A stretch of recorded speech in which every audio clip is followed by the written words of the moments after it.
Bonjour à tous, aujourd'hui nous allons parler du coréen et un petit peu aussi du hangul. Donc on va commencer avec un petit peu d'histoire du hangul pour que vous compreniez d'où ça vient, qu'est-ce que c'est que ce truc. Et ensuite je vais vous donner donc mon expérience et quelques pistes pour apprendre le coréen par vous-même ou en Corée dans des instituts. Donc voilà, on va commencer d'abord avec un peu d'histoire. Donc le hangul a été inventé en 1543 par le roi Sejong qui, altruiste, voulait aider son peuple qui n'avait ni le temps ni l'argent d'apprendre les caractères chinois, donc le hanja. C'est pas des caractères chinois, c'est des caractères dérivés du chinois mais qui ressemblent quand même très fortement et étaient très compliqués à écrire ou à lire, donc qui nécessitait un long apprentissage. Et le peuple ne pouvait même pas comprendre les lois, donc il se faisait emprisonner ou punir pour des lois qu'il ne comprenait pas, pour des faits qu'il ne comprenait pas. Donc le roi Sejong a souhaité aider son peuple. Malheureusement, cette innovation, si on peut dire, du roi n'a pas beaucoup plu chez les hauts dignitaires et les personnes... l'élite, en tout cas de la classe coréenne, qui ont vu une sorte de concurrence, qui n'avaient plus les mêmes privilèges. Donc à la mort du roi Sejong, le hangul est un petit peu tombé en désuétude, même si il a continué à être utilisé par, on va dire, les classes un petit peu basses de la société et aussi les femmes qui n'avaient pas le même droit à l'éducation que les hommes à ce moment-là. Et le hangul est revenu en force pendant l'invasion japonaise de 1900. Donc d'abord il a été adopté dans les documents officiels en 1894, quelque chose comme ça, il me semble que c'est 1894. Donc c'était vraiment beaucoup plus tard. Et donc pendant la résistance à l'envahisseur japonais, il a beaucoup été utilisé notamment dans les écoles, etc. Et ensuite, après la Seconde Guerre mondiale, quand la Corée était dans une crise vraiment très importante financièrement, c'était l'un des pays les plus pauvres au monde, ils ont tout misé sur l'éducation et ils se sont rendus compte que le hangul pouvait être un moyen simple d'accéder à une éducation très rapidement pour un très grand nombre de personnes. Donc c'est comme ça que le hangul a été vraiment populaire en Corée et les hanja ont été définitivement retirés des journaux coréens assez tard. Par contre, pendant très longtemps ils ont gardé les deux. Il me semble que c'était dans les années 1990, si je dis pas de bêtises. Bref, en tout cas le hangul a été créé dans un but simple, c'est justement sa simplicité.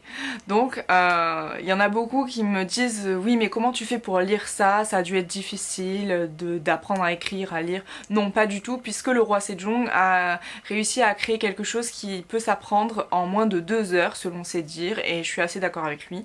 Moi j'ai appris à lire le hangul avec des sites internet que je vous mettrai en lien de toute façon en dessous, je vous mettrai tout en dessous pour ceux que ça intéresse. Donc j'ai appris à lire comme ça avant mon tout premier voyage en Corée, donc je savais lire, je comprenais absolument pas ce que j'arrivais à lire, mais je pouvais lire, je pouvais déchiffrer les caractères. Donc pour ceux qui souhaitent apprendre le coréen ou même en tout cas avoir des petites bases, je vous dis n'ayez vraiment pas peur de l'écriture parce que c'est vraiment simple. Il y a 24 consonnes et voyelles et la plupart ressemblent à des sons que nous aussi on a. Donc chaque caractère a son son, comme nous on pourrait dire la lettre A elle est comme ça, et ben eux c'est une barre et un truc comme ça et ça fait A aussi. Donc c'est vraiment hyper facile, même si on n'a pas l'impression comme ça, c'est vraiment super facile à apprendre à lire. Par contre, à apprendre à parler et à comprendre, c'est pas le même trip quoi, c'est un peu plus compliqué. Donc ça nous amène à notre deuxième partie qui est comment apprendre le coréen. Alors d'abord, je pense que la solution que tout le monde connaît, c'est de l'apprendre dans une université coréenne, donc en venant en Corée. Si vous prenez plus de 6 mois de cours, vous pouvez avoir un visa spécial étudiant de langue, donc, et apprendre la langue avec ce visa ici en université.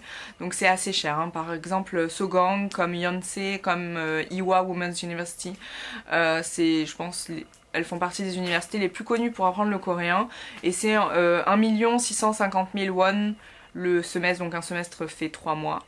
Donc je sais pas, on devrait dire quadrimestre, mais bref, c'est plus facile de dire semestre. Donc c'est pendant 3 mois, 4 heures par jour, 5 jours par semaine, 1 650 000 won plus les frais d'inscription. Donc il me semble qu'à Sogang c'est 60 000 won, 50 000 won, je sais plus, enfin bref. Donc voilà, donc ça fait environ 1400 €, on va dire si on arrondit. Pour 3 mois, c'est hyper cher, on va pas se le cacher, mais ça vous permet aussi d'avoir un visa. C'est des cours hyper intensifs, vous allez apprendre super vite. Après moi, Sogang, j'étais super contente. Par contre, c'est vrai que niveau administration, c'était un peu l'usine. Il y avait énormément d'élèves, il y avait énormément de classes. Par exemple, niveau 1, je crois qu'on était sur 2 étages de classe. Enfin, c'était un truc assez fou. Donc niveau administration, ils se souviennent pas forcément de vous. selon le rapport que vous... Enfin, je sais pas, moi c'est vrai que j'ai trouvé que c'était un peu l'usine niveau cours de coréen, c'était sympa quand même et j'ai quand même appris, c'était efficace. Les profs étaient sympas, certains profs nous donnaient leur identifiant KakaoTalk, donc la messagerie instantanée coréenne pour pouvoir communiquer avec eux. On pouvait même si on voulait leur envoyer un audio pour qu'ils corrigent notre prononciation, etc. Donc voilà, par contre à Sookmyong, c'était quasiment la même chose, sauf qu'on était beaucoup moins. Par exemple, niveau 1, il y avait 2 classes, c'est tout. Et après, niveau 2, une classe, niveau 3, une classe, niveau 4, 2 classes, niveau 5, une classe, niveau 6, une classe. Donc ça va jusqu'au niveau 6, c'est à peu près pareil pour toutes les universités. Je crois que certaines universités proposent de rajouter un niveau si on le souhaite. Moi, je pense pas que ce soit super utile parce que bon, quand t'as dépassé le niveau 6, concrètement... tu te débrouilles quand même bien et t'arrives à progresser un peu plus par toi-même, je pense, en tout cas j'espère, bref. Du coup ensuite je suis passée à Sookmyong, donc c'est une université pour filles, mais les cours de langue sont accessibles aux garçons. Donc pour les garçons qui sont contents d'avoir plein de filles, allez-y, j'ai envie de dire, voilà. Mais sinon, non, il y a beaucoup moins de classes, c'est beaucoup plus convivial. Niveau administratif, la secrétaire, elle se souvient de vous parce qu'il n'y a pas 100 millions de personnes, donc en général, voilà, elle connaît votre dossier, elle connaît votre cas, elle sait à peu près où vous en êtes, etc. Et à Sookmyong, je crois que ce qui n'est pas le cas de Sogang, si vous êtes... donc il y a une obligation d'assiduité quoi qu'il arrive sur les cours. Mais à Sookmyong, si vous êtes absolument à tous les cours, que vous ne ratez jamais une seule fois, donc même si vous êtes malade et que vous avez un certificat, ça compte pas, vous êtes absent donc c'est mort. Mais si vous êtes présent à 100% du temps, vous avez le droit à une bourse pour le semestre d'après. Donc c'est pas une bourse full, mais je crois que c'est 30% des frais de... Je l'avais eu une fois moi, je me rappelle plus. Ah non, vous avez le droit à 10% de réduction sur votre prochain semestre. Donc évidemment il faut se réinscrire, hein, sinon ça sert à rien. Mais si vous vous réinscrivez, vous avez 10%. Si vous êtes le meilleur de la classe, vous avez 20%. Donc si vous êtes tout le temps présent et que vous êtes le meilleur de la classe avec la meilleure note, vous avez 30% de réduction sur votre semestre d'après. Donc c'est pas à négliger, après il faut travailler. Mais en tout cas vous avez déjà 10% éventuellement. Je crois que ça faisait 100 000 won. Enfin moi j'avais eu 100 000 won de... Donc l'équivalent à peu près de 80 € de réduction sur mon semestre d'après parce que j'avais été présente à tous les cours sans rater une seule fois. Donc voilà, faut le savoir. Ça peut être un bon plan aussi. Donc voilà, en tout cas moi l'université pour moi ça reste quand même la meilleure solution.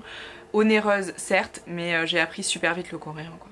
Donc après, voilà, faut être assidu, il y a quand même beaucoup de devoirs. Moi je sais que tous les après-midi, je me mettais dans un café, j'apprenais mes mots de vocabulaire, je revoyais mon texte, etc. Les cours sont entièrement en coréen, dès le premier niveau, même si vous savez lire, ou même si vous ne savez pas lire d'ailleurs, ce sera entièrement en coréen. Certains profs parlent légèrement anglais, mais pas des masses, que ce soit à Sogang ou à Sookmyong, j'ai vu que les deux c'était à peu près pareil. Hein. L'anglais c'est pas forcément leur fort, ils sont pas vraiment là pour ça non plus, mais ils vous expliquent super bien. Au début c'est avec des photos, etc. Puis ensuite c'est avec des synonymes de mots que vous connaissez déjà. En tout cas, ne paniquez pas parce que vraiment la méthode est là, donc même si ça ne passe pas par l'anglais, vous comprenez vraiment très vite et très rapidement ce qu'on vous raconte, voilà. Donc vous inquiétez pas. Ensuite, une des deuxièmes solutions qui existent, c'est les hagwon. Donc par exemple, moi en faisant quelques recherches, j'étais tombée sur Lexis Korea. Donc là par contre, ils ne vous fournissent pas de visa. Donc c'est pour ceux qui sont plutôt en visa vacances-travail. C'est moins onéreux, c'est 295 000 won pour 25 heures par semaine. Donc c'est pareil, 5 jours par semaine, 4 heures. 295 000 won par mois. Donc ça, ouais, si on arrondit, ça fait du genre... je sais pas moi, 230 €, un truc comme ça, 250 € pour un mois. Donc c'est beaucoup moins cher, mais voilà, ça vous donne pas de visa ça par contre, donc c'est un petit peu le problème. Je trouve ça raisonnable. Moi j'ai pas d'expérience de moi-même, mais je sais que j'ai des amies qui l'ont fait et qui en étaient très contentes. Donc pour ceux qui sont en visa vacances-travail ou qui sont mariés ici, je pense que ça peut être une bonne solution aussi. Et la dernière solution, pour les visas vacances-travail aussi, puisque ça ne donne pas de visa non plus, c'est le Seoul Global Center, pardon, qui propose des cours gratuits 2 fois par semaine. Moi j'ai eu différents échos, je les ai jamais testés, mais j'ai des amis qui m'ont dit que c'était nul, que le niveau était super bas, que ça n'avançait pas, les personnes ne révisaient pas d'une semaine sur l'autre, et que donc le cours parlait toujours de la même chose, il n'y avait pas de progrès.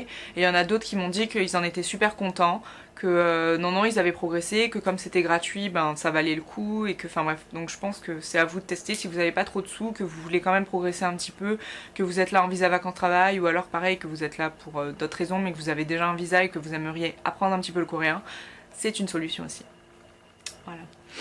Donc la dernière chose que je voulais vous dire, c'était entendu beaucoup de personnes qui me disaient oui je veux aller vivre en Corée, etc. Donc après le bac je compte faire une licence LEA coréen, anglais, ou je sais plus, il y a d'autres formations universitaires en France qui proposent le coréen. Donc est-ce que tu penses que c'est une bonne idée? Alors moi je vais vous dire non, je ne pense pas que ce soit une bonne idée. Je pense que c'est une très mauvaise idée. Parce que si vous voulez vivre en Corée, le coréen, c'est pas la première chose à laquelle vous devez vous engager, si je puis dire, parce qu'en Corée il y en a plein des gens qui parlent coréen. Réalisez ça, je vous en supplie, réalisez ça. Donc il faut pas seulement savoir parler coréen, il faut avoir un autre diplôme qui soit intéressant pour les Coréens, qui vous permette de trouver du travail, qui vous permette d'obtenir un visa plus tard en Corée, sachant que c'est très difficile à obtenir. Il faut vraiment avoir un diplôme intéressant pour eux. Donc je vous dis, apprenez le coréen tout seul si vous pouvez, donc soit par cours privé si on peut dire, si vous avez des Coréens pas très loin de chez vous. Sinon je vous propose quelques livres, donc moi il y a cours de coréen en français que je trouve vraiment très bien. J'ai bossé dessus quand j'avais arrêté les cours et que je voulais un petit peu me remettre tout ça en tête. Je le trouve super bien fait en français. Il est vraiment top et en plus normalement il y a là c'était le niveau débutant. Je crois qu'ils sont en train de sortir le niveau intermédiaire s'il n'est pas déjà sorti. Donc c'est celui-là. Et voilà, donc ce bouquin je le trouve super bien. Si vous parlez anglais, il y a le site internet Talk to Me in Korean. Donc je vais vous mettre aussi en barre d'infos. Et qui est vraiment top. Moi j'avais bossé aussi un peu dessus et il me semble qu'il y a certaines traductions qui sont en français en fait maintenant, les PDF, et ils ont aussi sorti des livres et des workbooks, donc des livres d'exercices. Il me semble que vous pouvez les commander sur leur site internet et franchement je le trouve aussi super top, c'est vraiment intuitif, ça vous apprend des formules pour apprendre à parler vraiment très rapidement, donc je trouve ça vraiment chouette. Donc je vous le conseille vraiment. Par contre, évitez les méthodes assimile, évitez le, je sais plus, c'était je parle coréen, je crois, un truc comme ça. Enfin, ces livres-là, ils ont des fautes en fait. Donc vraiment ne les achetez pas, ça sert à rien, c'est mal expliqué, il y a des fautes, enfin c'est pas la peine. Donc voilà, en fait j'ai fait le tour, donc c'est tout ce que je voulais vous dire pour aujourd'hui. J'espère que cette vidéo vous aura aidé. Si vous avez des questions, n'hésitez pas, je vais essayer de vous mettre un maximum d'infos dans la barre d'informations pour tout ce qui est Hagwon. Donc les instituts de langue, les universités et les livres que je vous ai conseillés. J'espère que cette vidéo vous aura plu, qu'elle vous aidera éventuellement si vous souhaitez apprendre le coréen. Si vous avez des questions, n'hésitez pas à me les poser en commentaire. N'hésitez pas à mettre le petit pouce en l'air si vous avez aimé et à me donner vos idées vidéos pour les prochaines semaines et on se voit dimanche prochain. Merci!